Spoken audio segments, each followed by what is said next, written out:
Another big story, the coronavirus in Maryland. Nearly 67,000 people have tested positive in our state, but the number of people in the hospital and the ICU are going down. Worldwide, more than 500,000 people have died from COVID-19 and more than 10 million cases of the virus have been confirmed. Now, a new CBS poll finds 62% of Americans say efforts to fight the outbreak are going poorly. Vice President Mike Pence said on CBS's Face the Nation, more testing is a major reason the caseload is increasing. I know there's a temptation to associate the new cases in the Sun Belt with reopening, but it's important to remember that states like Florida and like Texas actually began to open up in early May. Testing centers and emergency services in hard-hit areas like Houston are reaching their limits. All right, listen to this. As you use soap and hand sanitizer, there's a recall you need to know about. There are concerns over a toxic ingredient in Saniderm Advanced Hand Sanitizer. It comes packaged in 1-liter bottles with the Made in Mexico label.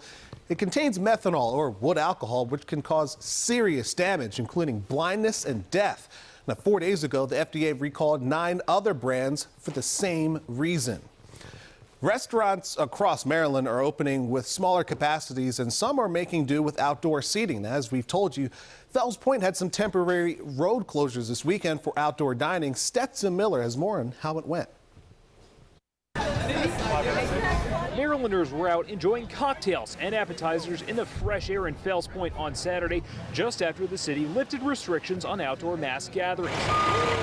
Streets have been closed here to cars to allow for more outdoor dining and walking space. It's really nice. I mean, the weather is good. I like to sit outside. They got the music on, it's by the water. I mean, it's better than being in the house. From 4 p.m. to 6 a.m. through Sunday, through traffic is restricted in this part of Fells Point. Drone 13 over some of the closed streets in the area south of Elysiana, north of Thames, east of South Bond, and west of South Ann streets. The closures are being done to help out businesses here because they can't operate right now at full capacity. They're allowed to do 50% capacity inside. This kind of gives them the other 50%. At the Waterfront Hotel, it certainly made a difference. It's been nonstop all day, and they said yesterday, our first day with us, we're slammed. This comes as Maryland's coronavirus positivity rate dropped again to 4.86%. 3,030 people have now died from COVID-19 in the state, up by 15 people from Friday. Testing remains a key component in Maryland's plan to keep residents safe. The state now has nearly 200 testing sites. This is one of the newest ones, strategically placed at Mondawmin Mall, a transportation hub to help people without cars have access to free testing.